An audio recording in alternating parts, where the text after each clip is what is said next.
Hello students, welcome to you on study exclusive.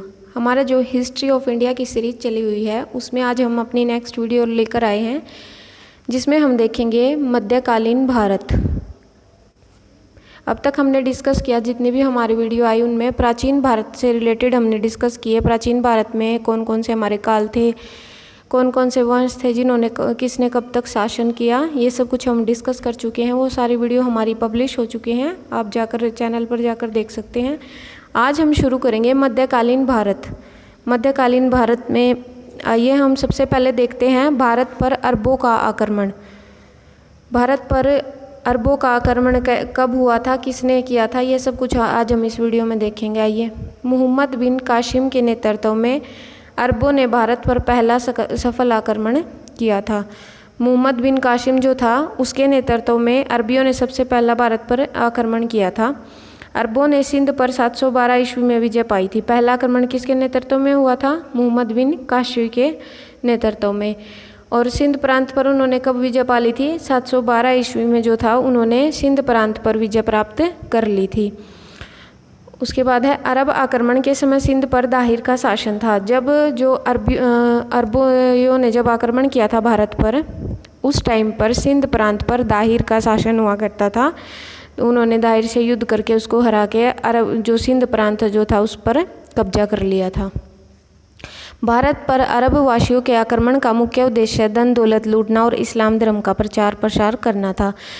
क्या motive था अरबियों का भारत पर आक्रमण करने का? उनका मोटिव था कि धन दौलत को लूट लेना और इस्लाम धर्म का प्रचार करना, हिंदुओं को लूटना और मारना उनको, और इस्लाम धर्म का जो प्रचार प्रसार करना था वो उस टाइम पर अरबवासियों का आक्रमण करने का मुख्य उद्देश्य था।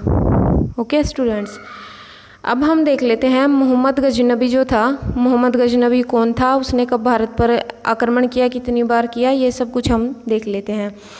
जो मोहम्मद गजनबी जो था, गजनी समाज का महत्वपूर्ण शासक हुआ करता था। मोहम्मद गजनबी जो था, देखिए, अल्तफगीन नाम का एक तुर्क सरदार था। क्या नाम था? अल्तफगीन नामक एक तुर्क सरदार था, जो पहले तुर्क का गुलाम हुआ करता था। उसके बाद उसने फिर खोरासन से अलग होकर अपना एक अलग साम्राज्य स्थापित कर लिया। उस साम्राज्य का नाम उसने क्या रखा? गजनी साम्राज्य उसने रख लिया। उसने गजनी साम्राज्य की स्थापना की। और ये जो गजनी नामक जो प्लेस है, ये अफगानिस्तान के मध्य में एक छोटा सा स्थान है गजनी। वहाँ पर उसने अपना राज्य स्थापित कर लिया अल्तफगीन ने। अल्तफगीन का गुलाम था तथा दामाद सुबुक्तगीन था। जो अल्तफगीन था उसका गुलाम था, उसके बाद उसका दामाद बन गया कौन? सुबुक्तगीन। और जो मोहम्मद गजनबी जो था वो इसी सुबुक्तगीन का पुत्र था। ओके स्टूडेंट्स, और अपने पिता के काल में गजनी खुरासन का शासक था। जब उसके पिता का जो काल था तब वो खुरासन का शासक हुआ करता था। उसके बाद जो मोहम्मद गजनबी था वो 27 वर्ष की अवस्था में जो गजनी साम्राज्य था उसकी गद्दी पर बैठा था। 997 ईस्वी में वो गजनी समाज की गद्दी पर बैठा था। गजनी जो हमने देखा वो कहाँ पर है? अफगानिस्तान में स्थित है। उसके बाद जो ये मोहम्मद गजनबी था, ये एक और देख लीजिए, इसमें लिखा नहीं हुआ है गजनी के बारे में। जो मोहम्मद गजनी था, इसका मुख्य उद्देश्य क्या हुआ करता था? हिंदुओं के जो मंदिर थे उन पर आक्रमण करना, उनको लूटना तथा हिंदुओं को मारना, ये इसका मुख्य उद्देश्य हमेशा रहा है। और इस्लाम धर्म का ये प्रचार किया करता था जो मोहम्मद गजनबी था। इसीलिए जो मोहम्मद गजनी है, पाकिस्तान में इसका ज़्यादा महत्व है और हिंदुस्तान के लिए इसको अभिशाप माना जाता है। और पाकिस्तानियों इसको अपना वरदान मानते हैं, क्योंकि ये इस्लाम धर्म का ज़्यादा प्रचार किया करता था। पाकिस्तान पर तो इसके नाम पर एक मिसाइल का नाम भी पाकिस्तानियों ने रखा हुआ है। और भारतवासियों के लिए, हिंदू धर्म के लिए ये एक अभिशाप था, क्योंकि ये हिंदू वासियों के मंदिर पर आक्रमण किया करता था, उनको लूटा करता था और मार दिया करता था।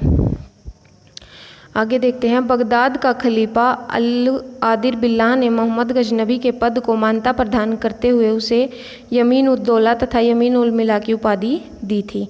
और जो मोहम्मद गजनबी था, इसने भारत पर 17 बार आक्रमण किया था। कितनी बार? 17 बार इसने भारत पर आक्रमण किया था। और बहुत सारा सोना जो था इसने लूटा था भारत से, क्योंकि पहले हमारे भारत में बहुत ज़्यादा सोना हुआ करता था, क्योंकि भारत को सोने की चिड़िया बोला जाता था। इसी तरह से ये जो बार बार आक्रमण होते थे, ये लूट लूट कर जो हमारा सोना था वो लेकर गए थे। मोहम्मद गजनबी ने भी बहुत ज़्यादा यहाँ से गोल्ड जो था हमारा वो लिया था। 17 बार इसने भारत पर आक्रमण किया था। मोहम्मद गजनबी में भारत का पहला आक्रमण कब किया था? 1001 ईस्वी में इसने किया था, भारत का पहला आक्रमण किया था। कब किया था? 1001 ईस्वी में इसने किया था भारत पर पहला आक्रमण। और उस टाइम पर जो राजा जयपाल थे उसके विरुद्ध इसने आक्रमण किया था। जो राजा जयपाल थे उनके साथ इसका युद्ध हुआ था और राजा जयपाल की उसमें पराजय हो गई थी और मोहम्मद गजनबी जो था उसने वहाँ पर कब्जा कर लिया था। मोहम्मद गजनवी का 1008 ईस्वी में नगरकोट के विरुद्ध हमले को मूर्तिवाद के विरुद्ध पहली महत्वपूर्ण जीत बताई जाती है। 1008 ईस्वी में इसने नगरकोट में आक्रमण किया था मूर्तिवाद के विरुद्ध, उसमें भी इसकी जीत हुई थी। मोहम्मद गजनी ने थानेसर के चकर स्वामिन की काष्य निर्मित आदमकद प्रतिमा को गजनी भेजकर रंगभूमि में रखवाया था। थानेसर में जो भी कुरुक्षेत्र में जो थानेश्वर शहर है वहाँ एक चकर स्वामिन की कांसे की मूर्ति हुआ करती थी, उसको इसने अपना गजनी में शहर में भेज दिया था और वहाँ की जो रंगभूमि थी उसमें इसने रखवा दिया था। मोहम्मद गजनी का सबसे चर्चित आक्रमण जो है वो कब का है? 125 ईस्वी का है, जो इसने सोमनाथ मंदिर पर किया था। सोमनाथ मंदिर पर जो हमारे हिंदुओं के मंदिर हैं इन पे आक्रमण किया करता था। 1025 ईस्वी में इसने सोमनाथ मंदिर पर आक्रमण किया था। इस मंदिर की लूट में इसने क्या क्या लूटा था? 20 लाख दिनार की संपत्ति जो थी इसने वहाँ से लूटी थी। कितनी? 20 लाख दिनार की संपत्ति इसके हाथ में लगी थी। सोमनाथ की रक्षा में सहायता करने के बाद अहिन्नलवाड़ा के शासक पर मोहम्मद गजनी ने आक्रमण किया। सोमनाथ मंदिर लूटकर ले जाने के क्रम में मोहम्मद पर जाटों ने आक्रमण किया था और कुछ संपत्ति लूट ली थी। जब जो मोहम्मद गजनबी था हिंदुओं का मंदिर सोमनाथ मंदिर जो था उसको लूट कर ले जा रहा था, तो जाटों के एक समूह ने इस पर आक्रमण किया था और उससे कुछ अपनी संपत्ति जो थी वो वापस ले ली थी। मोहम्मद गजनवी का अंतिम आक्रमण कब हुआ था भारत पर? 1027 ईस्वी में हुआ था। सोमनाथ मंदिर पर इसने आक्रमण करने के बाद जब जाटों के समूह ने इस पर आक्रमण किया उसके बाद इसने 1027 ईस्वी में जाटों के विरुद्ध आक्रमण किया था भारत पर। ओके, उसके बाद मोहम्मद गजनबी जो है उसकी मृत्यु हो गई थी 1030 ईस्वी में। ये कुछ हमने जो मोहम्मद गजनवी ने जो भारत पर आक्रमण किए थे वो देखे। उसके अलावा एक और है अलबरूनी, फिरदौसी, उतफ़ी तथा फ़रूकी मोहम्मद गजनबी के दरबार में रहते थे। जो अलबरूनी है, फिरदौसी, उतफ़ी, फ़रूकी, ये कई बार पूछ लिया जाता है ये सब कौन थे? मोहम्मद गजनबी जो गजनी था उसके दरबार में रहते थे, उसके दरबारी थे ये। अलबरूनी, फिरदौसी, उतफ़ी, फ़रूकी जो थे किसके दरबारी थे? मोहम्मद गजनी जो था उसके दरबारी थे। और मोहम्मद गजनी कौन था? गजनी साम्राज्य का एक महत्वपूर्ण शासक था। गजनी कहाँ पर है? गजनी जो हमारा है वो कहाँ पर स्थित है? गजनी अफ़गानिस्तान के मध्य में एक छोटा सा शहर है, वहाँ स्थित है। ओके, ये हमने देखा भारत पर अरबों का जो आक्रमण हुआ था, अरबियों ने जो आक्रमण किया था वो मोहम्मद बिन कासिम के नेतृत्व में हुआ था सबसे पहला। उसके बाद मोहम्मद गजनी का आक्रमण देखा। उसके बाद हम देखेंगे मोहम्मद गोरी जो था उसने भारत पर कब कब आक्रमण किया था, किस किस के विरुद्ध किया था। मोहम्मद गोरी कौन था? मोहम्मद गोरी जो था वो अफ़गान का सेनापति था पहले। और जो ये गौर साम्राज्य जो था, गौर नामक एक छोटा सा राज्य था जो पहले मोहम्मद गजनी के अधीन में हुआ करता था। उसके बाद जो अफ़गान का सेनापति था मोहम्मद गोरी, उसको इस का राजा बना दिया गया था। कब बनाया गया था? 1173 ईस्वी में इसको शहाबुद्दीन मोहम्मद गोरी को शासक बनाया गया था। उससे पहले गौर जो था वो गजनवी शासन के अधीन ही आता था, पर उसके बाद 1173 ईस्वी में इसको जो पहले ये सेनापति था, 1173 में इसको शासक बना दिया गया था। इसने भारत पर पहला आक्रमण कब किया था? 1175 ईस्वी में मुल्तान के विरुद्ध किया था। इसने पहला आक्रमण कब किया था? 1175 ईस्वी में मुल्तान के विरुद्ध जो था इसने पहला आक्रमण किया था। और दूसरा आक्रमण कब किया था? 1178 ईस्वी में इसने दूसरा आक्रमण किया था गुजरात पर, गुजरात पाटन पर इसने किया था। और यहाँ का शासक उस टाइम पर क्या था? भीम द्वितीय था जिसने गोरी को बुरी तरह से हरा दिया था। दूसरे आक्रमण में जो मोहम्मद गोरी जो था वो बुरी तरह से हार गया था। उसके अलावा इसने पृथ्वीराज चौहान से 2 युद्ध किए थे। सबसे बड़े जो 2 युद्ध थे, प्रथम युद्ध जो था तराइन का प्रथम युद्ध पूछा जाता है। तराइन जो है अभी करंट में तरावड़ी के नाम से प्रसिद्ध है। तरावड़ी जो करनाल डिस्ट्रिक्ट में हमारा पड़ता है उसमें प्रसिद्ध है तराइन। तो जो तराइन का जो प्रथम युद्ध था वो कब हुआ था? 1191 ईस्वी में हुआ था। किसके बीच में?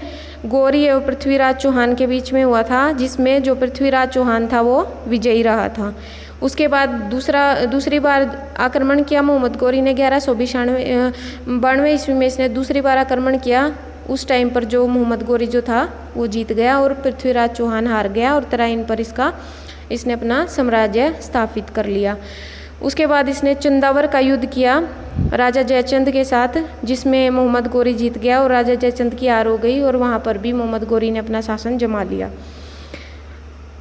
मोहम्मद गोरी जो था भारत के विजित प्रदेशों पर शासन का भार अपने गुलाम सेनापतियों को सौंप कर कहाँ चले गए? गजनी वापस चले गए। जो उसके सेनापति हुआ करते थे मोहम्मद गोरी के, भारत का जितना भी साम्राज्य था उसने अपने अधीन किया था हमला कर उसको वो अपने सेनापतियों को सौंप कर वापस अपना अफगानिस्तान चले गए। उसके बाद 15 मार्च 1206 ईस्वी को उसकी हत्या कर दी गई। उसकी हत्या जो अभी आधुनिक पाकिस्तान है वहाँ पर एक नदी के किनारे खोखर नामक एक जाट समूह था जिसने उसकी हत्या कर दी।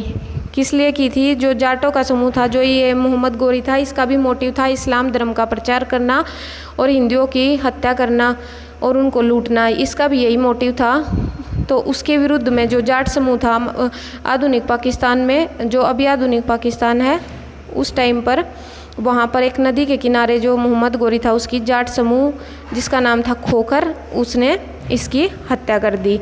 और जो उसकी हत्या के बाद जो भारत का जो साम्राज्य था वहाँ पर कुतुबुद्दीन ऐबक नाम का इसका सेनापति था, उसको राजगद्दी पर बिठा दिया। भारत का जो शासन था, दिल्ली की जो सल्तनत थी, उसका शासक किसको बना दिया गया? कुतुबुद्दीन ऐबक को बना दिया गया मोहम्मद गोरी की मृत्यु के बाद।